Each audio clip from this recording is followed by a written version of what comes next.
In the previous video, we looked at how we got our actual volt drop. Okay, now this was based on a millivolts for every amp for every meter. Now we found that value based on the fact that it was a 10mm cable in table 4D5 in the big book. We also had our IB from what we worked out for that particular type of shower, it was 32.61 amps, and we made up a length of 12 meters. So we got 1.72 volts. Now, this is a nice and safe one because we know that for that particular type of circuit, the maximum volt drop allowed on a single phase is 11.5 volts because it's not a lighting circuit. Okay, so that would be the volt drop that would still enable this circuit to operate as it should do. 1.72 volts is less than 11.5, so we're happy. Now, one of the things that City and Guilds ask us to do, they ask us to actually look at what the maximum millivolts per amps per meter could be. So this is just a bit of a sanity check as to what you can get away with. So this equation that I'm looking at here is a transposition of this formula.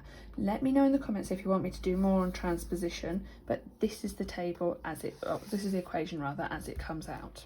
Okay, so what we can do here, we can then put the values from that equation into it to work out what our maximum millivolts for every amp for every meter could be. So we've just seen that it's 11.5 volts. So I'm putting it into this one here. So sorry, I should have written it out differently. 11.5 volts times 1000 divided by our IB, which was 32.61, and times by our length, which we made up to be 12. Now I'll put that into brackets. Okay, so I'm going to do this as simply as I can.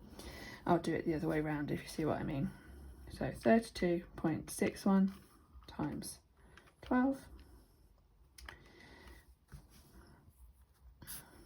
391.32, and then I'll do 11.5 times 1000, and then I'll do divided by ANS, which was the answer from previous.